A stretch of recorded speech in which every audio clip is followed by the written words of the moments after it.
Good afternoon, good evening, or good morning, whatever time it is, whenever you're watching this, wherever you're watching this. My name is Tanya or TitaniumBuilt. Thank you so much for joining me for yet another upload. If you are new to the channel and you do like true crime, you're into true crime, don't forget to subscribe. And if you guys don't mind hitting the like button, it really does help the channel grow. And I really do appreciate each and every one of you guys that that take that second to hit the like button. So without further ado, we are going to be talking about Bryan Kohberger again today, the Idaho murder suspect that's been in custody since the end of the year or the beginning of this year, I want to say.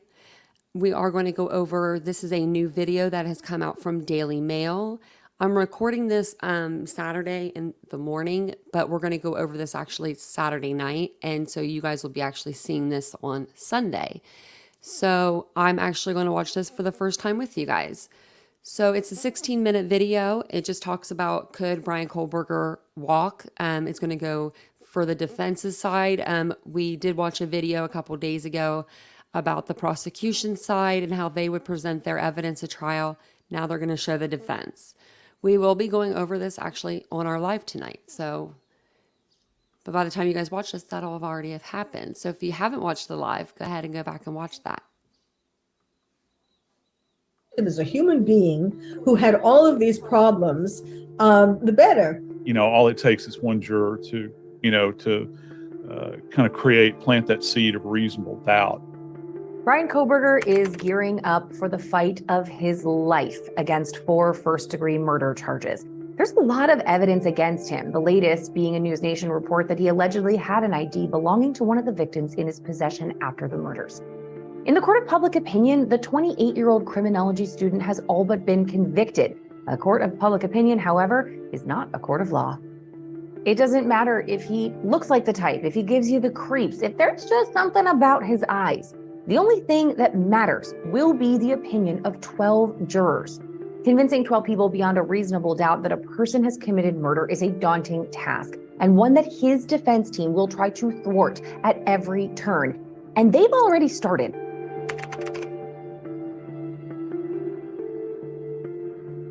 If you know anything about the case of the IdahoFour, you know that investigators have uncovered a lot of evidence connecting Bryan Kohberger to the crimes, but former federal prosecutor Nima Rahmani says defense lawyers will be prepared for a fight. That's what they're going to do. They're going to put up factual roadblocks as well as legal hurdles as well. That's why you see them attacking everything.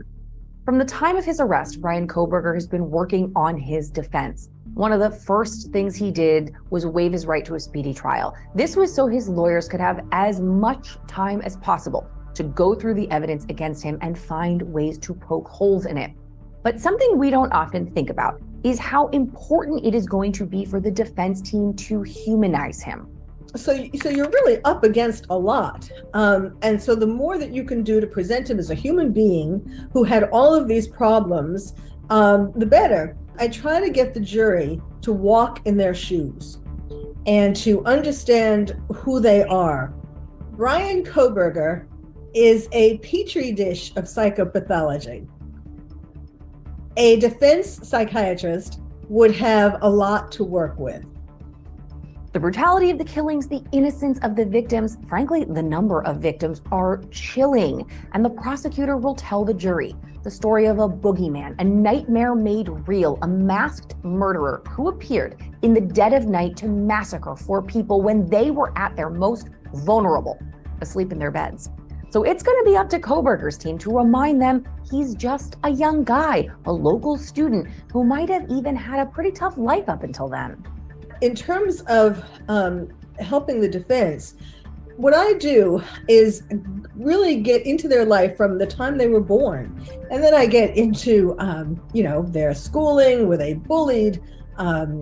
Did they have any medical problems, when they were growing up, or psychological problems? The way it works, according to forensic psychiatrist Dr. Lieberman, is like this. The defense team would hire a forensic psychiatrist like her who would sit down over the course of many sessions to unravel who the defendant is, from childhood to adolescence to adulthood, and identify ways to make him sympathetic to the jury. Dr. Lieberman has testified for the defense on a number of criminal trials and says that creating some empathy for the defendant can mean the difference between life and death. So this is how humanizing Kohberger could come into play in his case for the defense. What could a defense psychiatrist do with all that? Well, one thing, you could show the multiple times throughout his life, and even recently in a bar near where he lives in Pennsylvania, he was rejected by these women, and it was written in the notes, if this guy comes in, he's, going to harass you and so on. So you'd show that whole string, for all the years of his life. Then, how painful that was for him and so on. His defense team will then want to attack the evidence, how it was collected, the science behind it. The biggest piece of evidence that we know of so far is that knife sheath. It's a military-style K-bar knife sheath that was left at the crime scene next to the body of one of the victims.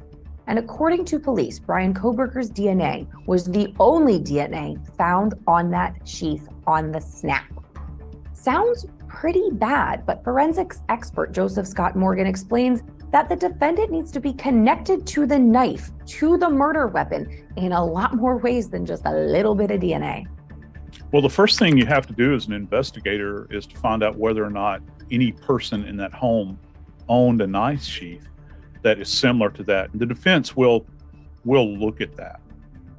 To paraphrase here, the defense will want to know if one of the other roommates or perhaps one of their boyfriends also owns a K-bar style knife. And they can use that to then question whether the sheath found at the scene belongs to one of them and maybe not Bryan Kohberger. Okay, I'm sure you're thinking at this point, yeah, but investigators said they found Kohberger's DNA on the snap. I was thinking the same thing. It's kind of hard to argue that it isn't his knife, but I was wrong. Nima Rahmani points out that the defense will have their own theories and their own science to try to dismantle this for the jury. The defense is going to attack the evidence in this case. And one thing that I expect them to do is attack the DNA, say it's not reliable, it's only one source, and it could have been transferred there by anyone. And there's going to be a whole host of other people that have DNA there. A whole host of other people have DNA there. This is what the defense will likely latch onto like a dog with a bone. Now, the scene of the crime here is unique in a lot of ways. There are essentially three crime scenes. Bedroom 1 on the top floor where Kaylee Goncalves and Maddie Mogan were killed. Bedroom 2 on the second floor where Xana Kernodle and Ethan Chapin were killed. And then kind of the house as a whole. 6 residents lived in 1122 King Road at one point, and the house was really known as a party spot on the University of Idaho campus. And this isn't just talk, there's proof. Body cam footage from multiple incidents show police dropping by the house due to noise complaints from different parties. We actually see Kaylee and Xana in some of these videos telling cops they're going to keep it down while there are who knows how many people in the house behind them. Can the defense explain away that forensic evidence with a forensic expert on the stand and say, could they have gotten there from a party? Could they have gotten there from? Yeah. I suppose I could, and I think that I'm glad I'm glad you mentioned 3, because it's like if you got one, that's a much easier hill for the defense to climb. But if I were on the defense team, I would want this video above all the others to be shown to the jurors to really illustrate this point. What you're going to see here is footage from police responding to another noise complaint. But this one is different, and what makes it different is huge for the defense. See if you can pick up on it. How goes it? Oh, hi, how are you? Who lives here? We're not actually sure. You don't know who lives here? No, Okay. I don't. We're just here for a noise complaint. Oh, okay. No. Well, no one's here that's trespassing, but no one that lives here is here right now. So where'd they go? They're just not here. I have no clue where they went. No clue. So you guys just throwing a party in their house at this They were time? here at one point. They're not here right now. I just searched all the rooms. They left and went over to some other party, and everyone is about to I leave just and searched go all over the to rooms. another. There's a raging party going on here, and not a single person who lives in the house was there at the time. This can really illustrate maybe how lax the girls were about their home. Dozens, maybe hundreds of people were in and out over the course of the semester, so the defense will argue that it is more than plausible that Kohberger just attended a party there, and maybe that's how his DNA ended up in the house. At least according to reports, there's a single source of DNA in the knife sheath. The defense, of course, will argue that that was transferred. but you would hope to get a lot more DNA evidence at the home, especially when the reports are that this was a party home and there were a lot of people coming in and out. So I fully expect there to be a lot of other DNA evidence in that house. We tend to get laser focused on the single source of DNA found on the knife sheath, which cops say was Bryan Kohberger's. But when the house was processed by crime scene techs, they're likely to find dozens, hundreds of sources of DNA scattered through the house. Just look at these Daily Mail exclusive photos. This is the preserved crime scene. So after the murders, police left the home as it was, essentially freezing it in time so that they can process the evidence just how it was left when the bodies were discovered. So what you're looking at here is inside of the house, exactly what it looked like the night the killer slipped inside and knifed 4 people to death. It's a mess. It's what you would likely expect to see from a college house. There's food, wrappers, half-drank coffees, dirty dishes, beer pong, empty liquor bottles. You know, not only does this add to that party house angle, but it also shows just how easy it could be for a skilled defense attorney to argue that Kohberger's DNA was just one of many scattered around this house and doesn't necessarily point to him being a killer. They've got to hold on to these, no pun intended, to these little threads that they can, because, and this is well worn, Caitlyn, you know, people will always say, you know, all it takes is one juror to, you know, to kind of plant that seed of reasonable doubt, you know, in their mind. And there's no doubt in my mind that the defense is going to utilize that. DNA at the scene isn't the only evidence that Kohberger's team will go after. A while back, Bryan's lawyers halted the cleanup of the crime scene once it was released by investigators because they wanted to do their own investigation in person. Makes sense. But his lawyer needed a court order. His attorney and a few others spent about an hour in and around the property examining it and taking photos. And they had to get a judge to sign off to stop the cleanup so that they could go in. And this may be raised again at trial if his attorney tries to argue that potentially exculpatory evidence was destroyed. And speaking of exculpatory evidence, meaning evidence that could help exonerate the defendant, Joseph Scott Morgan points out what he thinks is a glaring error by investigators. Before an arrest was made, some of the victim's personal items deemed unnecessary to the investigation by police were released to the family. And that may be a huge win for Kohberger. I made kind of a stink early on about, do you remember when they said that they were allowing items to leave the property for the purposes of sentimental reasons, which was the biggest ton of garbage I've ever heard. Why would you do that? I wonder what was leaving. And this is even before his representatives had a chance to go through that. Now, an arrest, I don't think, and I might be misremembering, but I don't think an arrest had been effected at that point in time. But they had things walking out the door to God only knows where. What I would not have done, you know, the release of the things from the scene, that sort of thing. I'm not a big fan of that. Never will be. Now they're going to allegedly tear it down. And very early in the investigation, cops were accused of bungling some of the evidence collection. Garbage from 1122 King Road was allowed to be picked up and thrown into a trash truck with refuse from a bunch of other homes on the block. So cops in hazmat suits had to sift through the rubbish to extract the bags belonging to the crime scene. So the defense can really question what might have been lost or tainted in the process. One of the other damning pieces of evidence is the cell phone tower pings, placing Kohberger's phone in the vicinity of the house. According to the arrest affidavit, his phone pinged 12 times near King Road in the months leading up to the murders. Cops combined that cell data along with CCTV footage of his car to tie him to the home on the night of the crime, but it wasn't exact. We know the cell site evidence is key, but the defense is already trying to poke holes in that, saying that the cell phone evidence doesn't match up with the video surveillance of the white Hyundai Elantra and maybe minutes off. So all the defense can do in a case like this is raise reasonable doubt. And it always comes back to that white Hyundai Elantra, the rolling crime scene, as Joseph Scott Morgan named it, where investigators are searching for forensic evidence like hairs and blood from the victims. Kohberger drove that car for nearly 2 months between the time of the murders and the time of his arrest, not to mention the fact that he and his father made a roughly 2,700-mile cross-country trip. The defense team is going to seize on that. They'll even make hay of the car leaving Idaho and traveling all of that distance. And I apologize. I had looked up the mileage at one point in time from Pullman. I think it's 2,700, if I can remember correctly, somewhere around there. Yeah, and I can just visualize, because I've watched so many of these trials.